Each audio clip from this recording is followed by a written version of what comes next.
নমস্কার দর্শক বন্ধুরা, ইমেজ বেঙ্গলে আপনাদের সকলকে স্বাগত। এই মুহূর্তে আবার এক নতুন আতঙ্ক, নতুন চীনা ভাইরাস। এই নতুন চীনা ভাইরাস নিয়ে একাধিক আতঙ্ক যেমন চীনে বাড়ছে, আমরা কয়েকটি ভিডিওতে দেখেছি, তার পাশাপাশি ভারতেও কিন্তু এই ভাইরাসের যে সংখ্যা, অর্থাৎ ভাইরাস আক্রান্তের যে সংখ্যা, সেটাও কিন্তু একটা দুটো করে ক্রমশ বাড়ছে, বেড়েছে কিন্তু কলকাতাতেও। দর্শক বন্ধুদের কাছ থেকে এরকম প্রশ্ন আমরা পাচ্ছি যে এই ভাইরাস যদি মিউটেটেড হয় তাহলে আগামী দিনটা আমাদের কতটা ভয়ানক হতে পারে।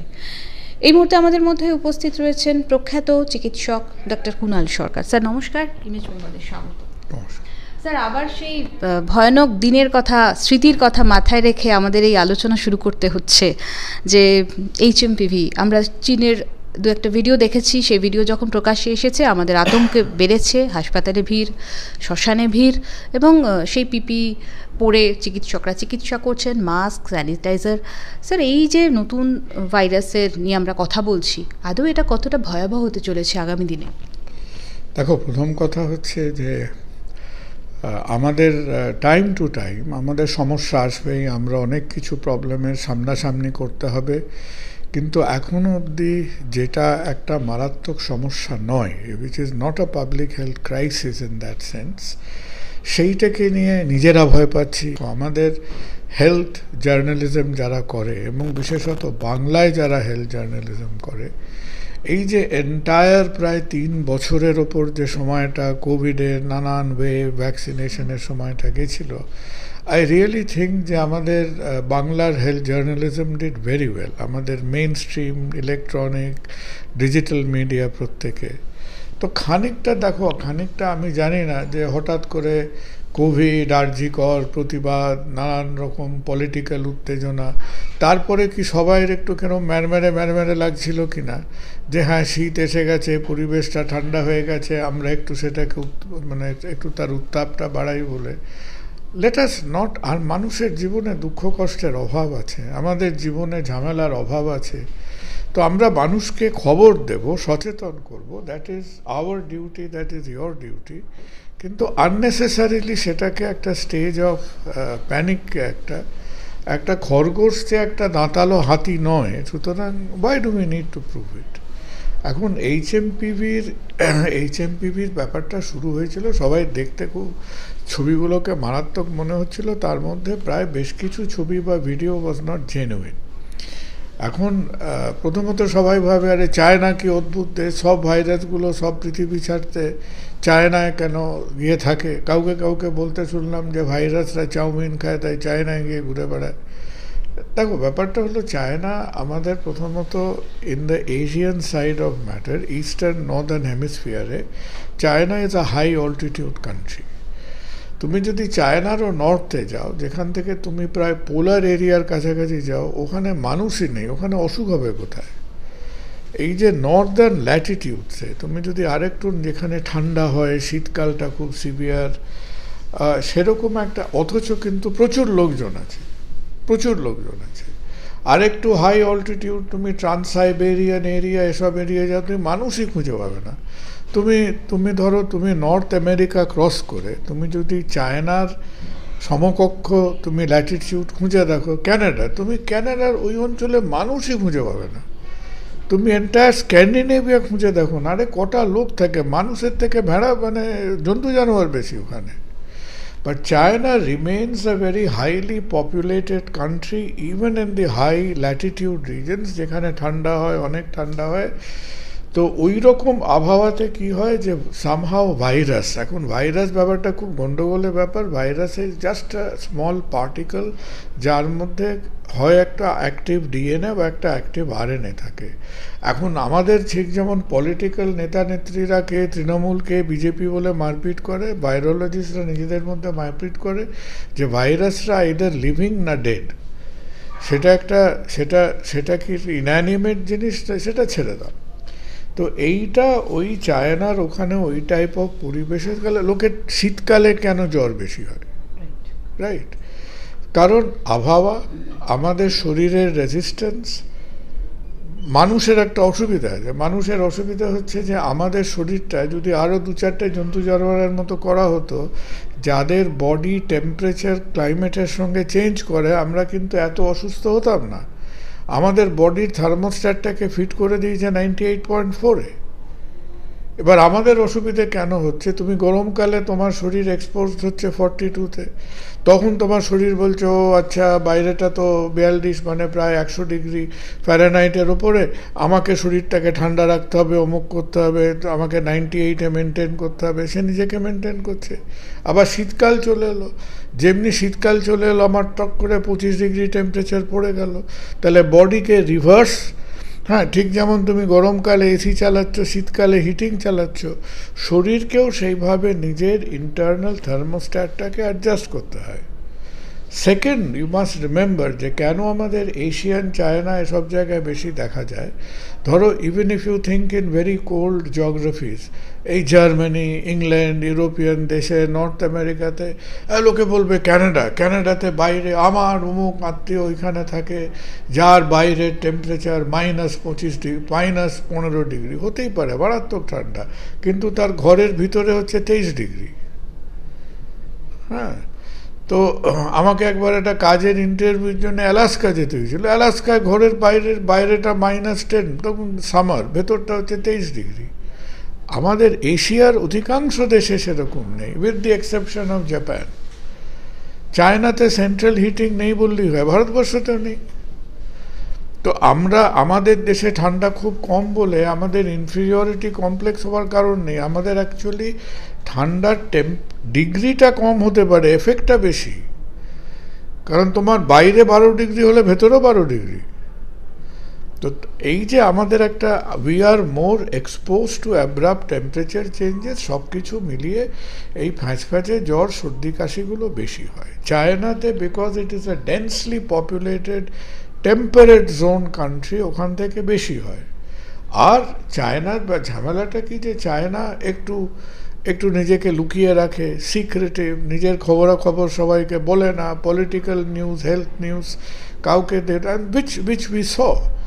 যে চায়না যখন বুঝতে পারছিল যে চায়নার এই যে কোভিডের ঝামেলাটা হয়েছে, COVID was known to China from end September 2019। COVID পৃথিবীর কাছে আত্মপ্রকাশ করতে করতে ডিসেম্বর 2019 হয়ে গেল। তার মধ্যে হুয়েরও কিছু কিছু শয়তানি ছিল তার মধ্যে। এখন আমরা যে HMPV বা এই ধরনের, HMPV একটা RNA ভাইরাস, কোভিডের যেমন একটা বিচ্ছিরি চেহারা ছিল, সে মাথা স্পাইক ছিল, ওর সব নেই, ও সারফেসে 2টো প্রোটিন আছে। এবং ওই ধরনের ভাইরাসে আমাদের রেসপিরেটরি ভাইরাল ইনফেকশন বাচ্চাদের বহুবার হয়েছে, আমার তোমারও বহুবার হয়েছে। এখন যেহেতু আমরা বেশি সেন্সিটাইজড, আমরা ভয় পাচ্ছি, আমরা চায়নায় ভাইরাস দেখলে আমরা একটু হচ্ছে ঠিক আছে অ্যাকসেপ্টেড, সাবধান হতে কী আছে, সাবধানতার মার নেই। তাহলে HMPVটা নতুন ভাইরাস নয়। 2001 সালে HMPV প্রথম এসেছিল, আদৌ নয়। HMPV বহু বছর ধরে আছে, তুমি দেখতে পেলে হয়তো আইসেজেও HMPV খুঁজে পাবে, বাট ইট ওয়াজ ক্লাসিফাইড। কাউকে তো গবেষণা করতে হয়, কাউকে স্ট্রাকচারটা লিখতে হয়, তার কটা অ্যামাইনো অ্যাসিড সিকোয়েন্স সেটা জানতে হয়।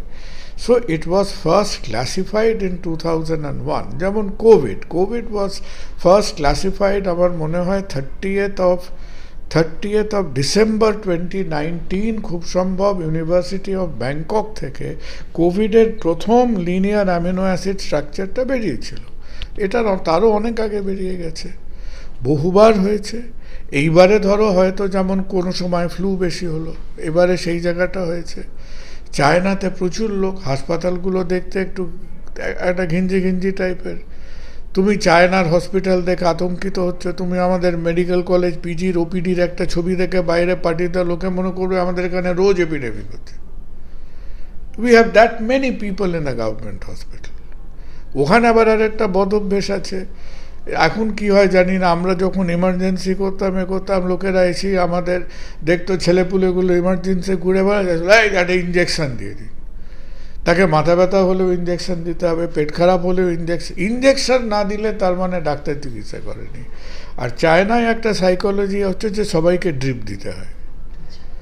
হ্যাঁ, ও পট করে একটা মানে লোকে ধরো ডাক্তারদের সঙ্গে বকেই যাচ্ছে, পট করে একটা ড্রিপ দিয়ে লোকটা ড্রিপ হাতে করে বসে রইল।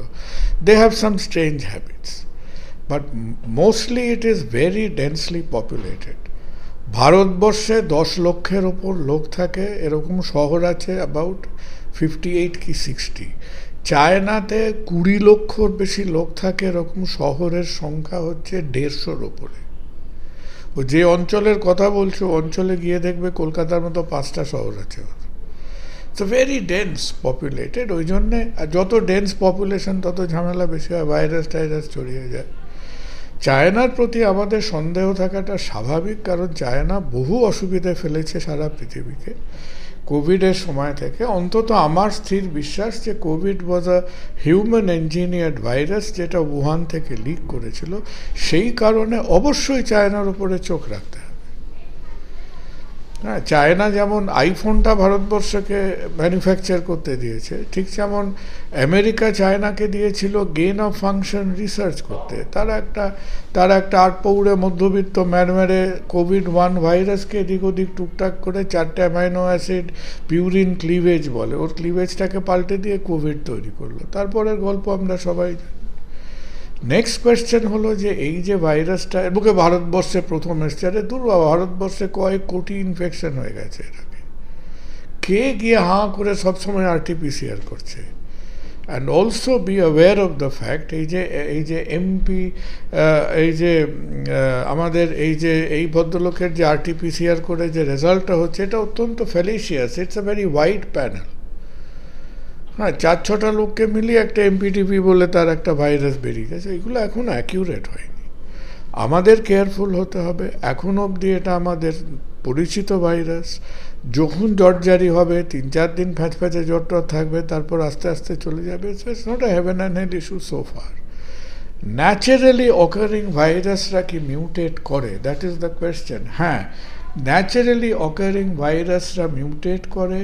সেই ভাইরাল মিউটেশন হতে হতে বছরের পর বছর, কখনো কখনো দি অ্যানিমাল ইভলিউশন টেক্স সেঞ্চুরিজ।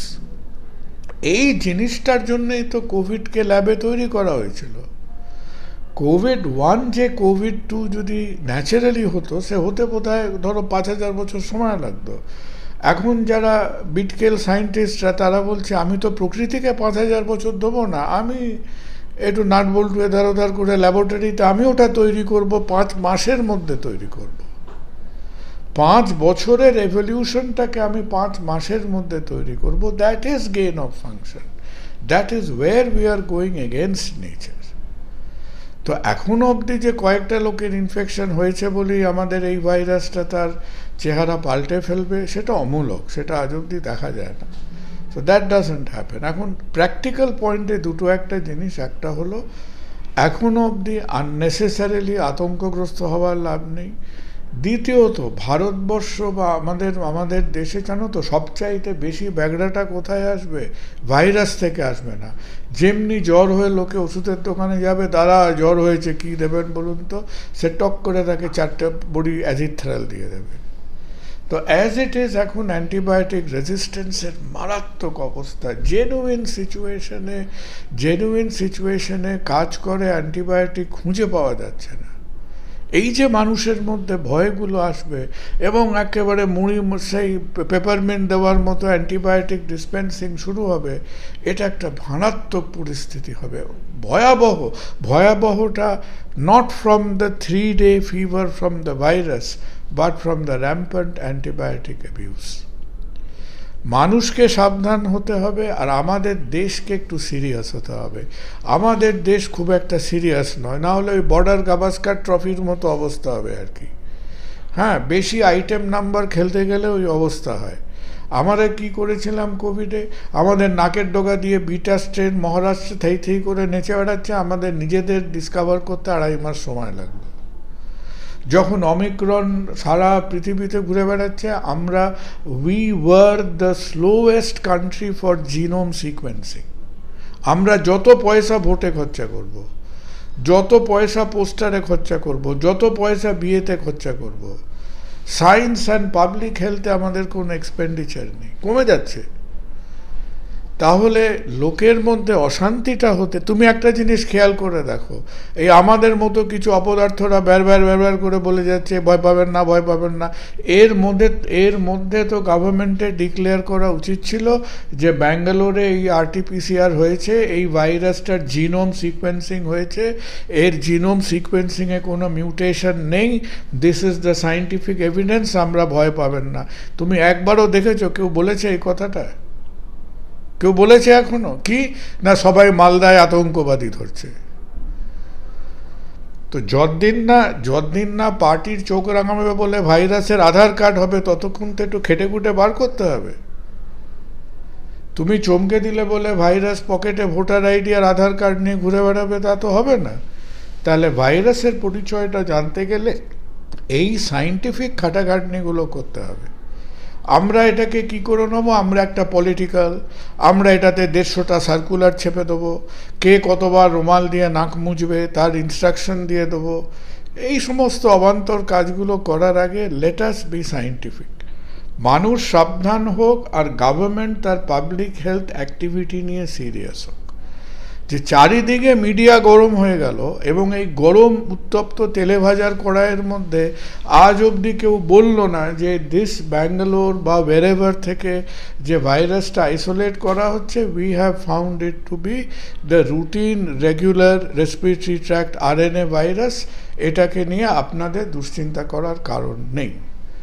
সুতরাং আমাদের এই আদি সনাতন ভারতবর্ষের মধ্যে 2-4টে বৈজ্ঞানিক কথাবার্তা বললে কিছু দোষ নেই। Let us try to be scientific and not unnecessarily emotional. Sir, একটা বিষয়, হু তো বলেছে যে এরকম ভাইরাসের দাপট মাঝে মধ্যেই হতে পারে আমাদের পৃথিবীতে। আরে সবসময় হবে। তোমার আমার গায়ের থেকে একটা সোয়াব নিলে ভাইরাস ব্যাকটেরিয়া মিলে 5,500 অর্গানিজম আছে খালি হিউম্যান স্কিনে। না থাকলে তো আমরাই মরে যাব। Some of them keeps us alive. আমরাও তো একটা মাস অফ, আমরাও হচ্ছি কয়েক কিলো DNA। আর কি আমরাও কয়েক কিলো DNA, ওর একটা ছোট্ট particle of RNA। We are basically the same thing. Sir, এই যে ভাইরাসের দাপাদাপি এত খবরের পিছনে কি কোনো আন্তর্জাতিক রাজনীতির গন্ধ পাচ্ছে? না, ওসব কিছু আন্তর্জাতিক রাজনীতি নেই। এটা হচ্ছে মানুষ উত্তেজনা খোঁজে সবসময়। এখন আমাদের CBI বিট্রে করলো, সুপ্রিম কোর্ট কাজ করছে না, সবাই একটু মোটামুটি মনমরা হয়ে বসে আছে। Unfortunately good news does not sell, bad news sells. That is the problem. সবাই ভালো থেকো, সুস্থ থেকো, কথা হবে পরে। Thank you sir.